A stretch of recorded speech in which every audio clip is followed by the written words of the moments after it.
Sumainyo ang Panginoon.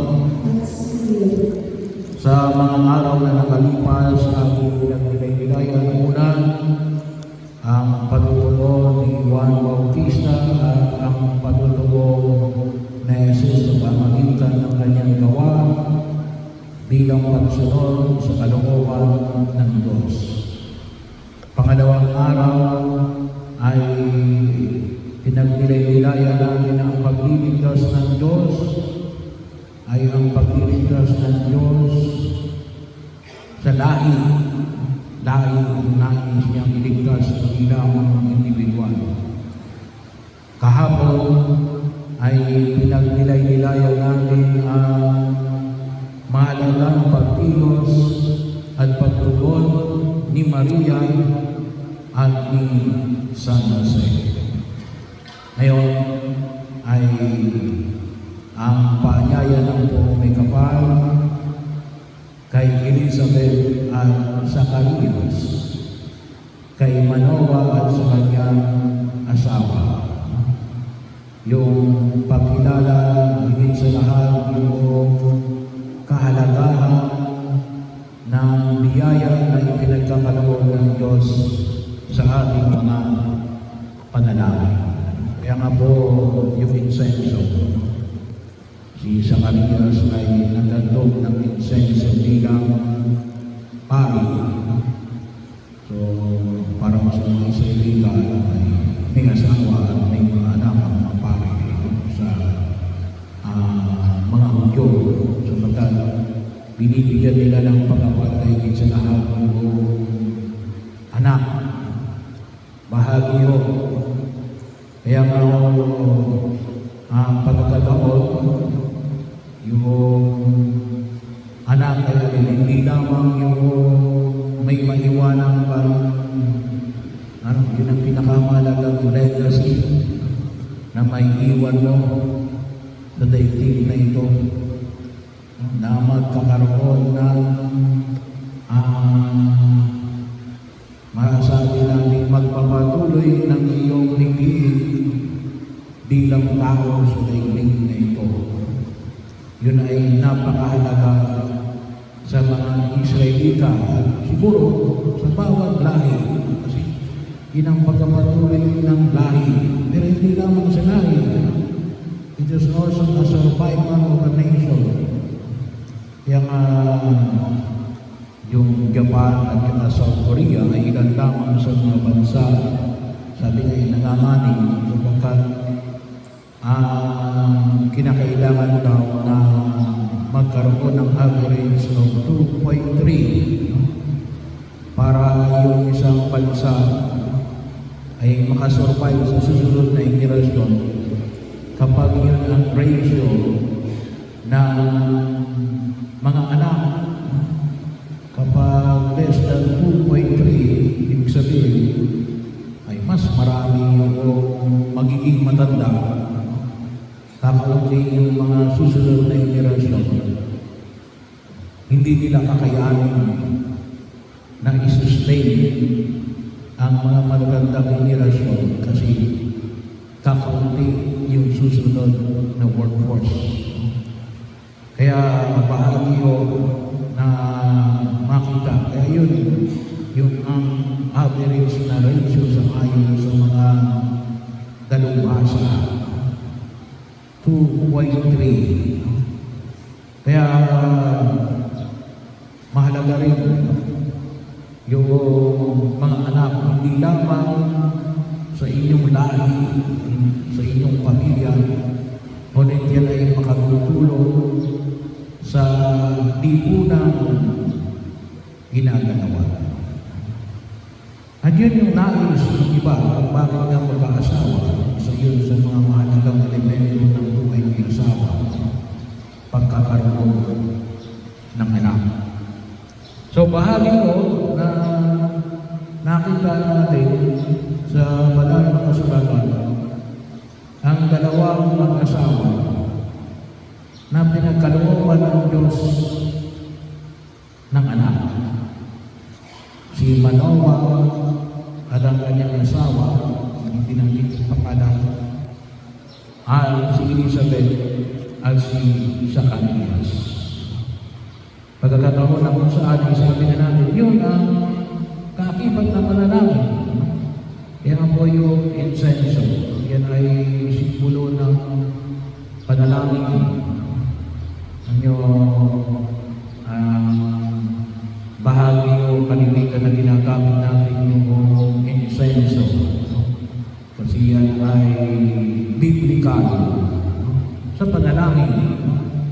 Hindi o doon sa mga kung tawagin natin ay huwag kayo pupunta doon sa mga manggagawa. Yung ginagamit ko ay para sa ating pananampalataya. Hindi nyo alam kung sino ang pinagdarasal nyo doon. Pero yun, kaya kahit na kuminsan ay medyo masakit sa ilong, pero yan po ay isa sa mga ginagamit natin bilang bahagi o ng pagkilos na kung tutusin ay mula pa po sa lumang tipan. Sa Ebanghelyo, nakita natin na mayroong bahagi mismo, permanent na lugar para sa pagiging insenso. Yung ginagamit ko natin ngayon ay yung mobile, yung dala-dala natin. Kalimitan ng simbahan natin ngayon ay yung ginagamit ay mobile. Kasi mahirap po kapag sa isang lugar lamang. Mahirap inisip. Pero pwede rin o. Pero yun ang ating pagkakataon na kung saan ay makita ko natin na magdasal tayo. Tingin natin yung ating mga panalangin. Maging anuman yung ating dinudulog sa harapan ng mga may kapal. Kaya nga yung mahal na bere ng dinago ay hiningihan natin ng tulong para tulong sa mga hindi magkaanak. Pero sana nga, sa ating mga natin, ay makita natin na sa ating panalangin. Tingin natin kung ano yung gusto natin.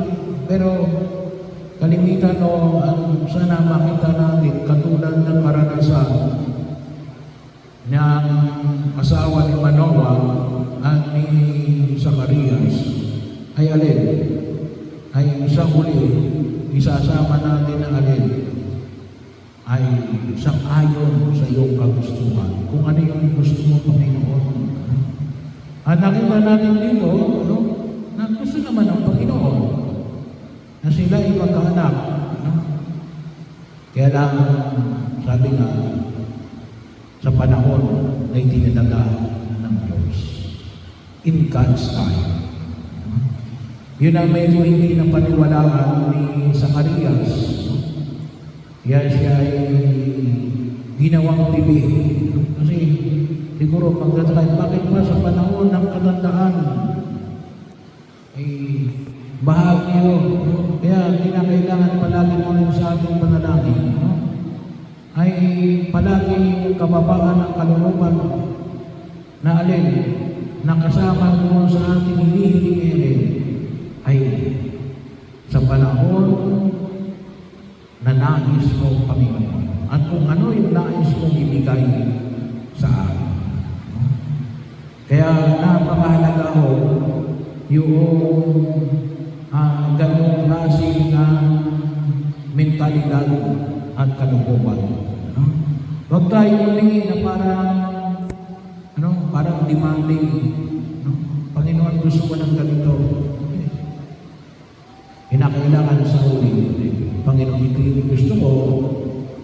Pero kung ano yung gusto mo, yun nawa yung mangyayari. Pero huwag tayo mahiya na banggitin ito sapagkat yun ang gusto natin. At least maging maliwanag sa atin yung ating kagustuhan. Pero hindi din dapat mawala yung kababaan ng kalooban na ang kagustuhan ng Diyos ang siyang mangyayari sa ating buhay. Pangalawa, yung mga hinihingi natin, makita natin ay yun ay itinalaga ng Diyos sa isang misyon. Kay sa mag-asawang Manoah at sa nanay ni Samson, nakita natin na katulad ng mga nabanggit si Zacarias at kay Elizabeth, may binigay na mga instruction. Huwag mo painumin ng nakalalasing na mga inumin. Huwag mo gugupitan ang kanyang buhok.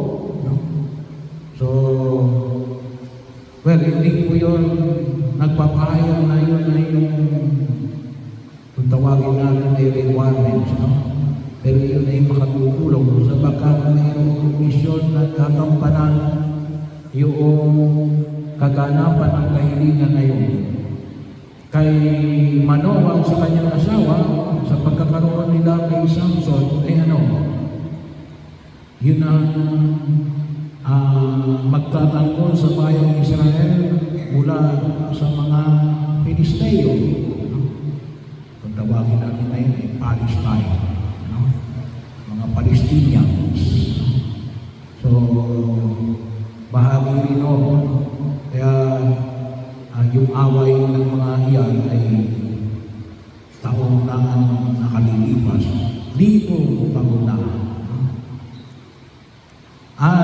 Para ko kay Zacarias at kay Elizabeth, binigyan ng instruction para makita natin, ito ang yung role ni San Juan Bautista, tagapanguna ni Jesus.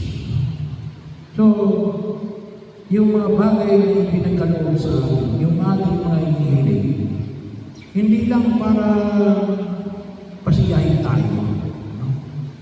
Sana makita natin na itong mga bagay na ito, may misyon ginagampanan sa buhay natin. At alin yung misyon na yan na makatulong sa pagkilos para makita ang paghahari ng Diyos. Sana doon natin makita, hindi ka lang para payamanin, hindi ka lamang para ikaw ay pagkalooban ng kung ano-ano. Yan ay may misyong ginagawa. Sana makita natin na yung misyon na yan ay alin? Bahagi ng misyon ng Diyos na makita ang kanyang paghahari sa daigdig na ito. Sapagkat hindi lang ibinigay para sa iyo, para lamang ikaw ang paligayahin. Yan ay pinagkaloob ng Diyos sa iyo, sa iyong pamilya, o sa iyong lahi. Dahil nais ng Diyos na maging kabahagi tayo ng misyon ni Jesus. Ano yun? Maging maliwanag na narito yung paghahari ng Diyos sa atin. Yun naman makita natin, katulad ni Elizabeth, inalis ng Diyos ang aking kalusuhan. Hindi lamang sapagkat binigyan sila ng anak. Ngunit para may ipinagpakita ni Elizabeth natin, kasama ko ang Diyos. Kasama ko ang Diyos at yung pagkakaroon ng anak ay mayroong misyon na kaakibat na walang iba kundi mag-aanda sa tagapagligtas ng ating Panginoon Hesus Kristo. Sana makita natin yung pakikiisa sa pagkilos ng paghahari ng Diyos.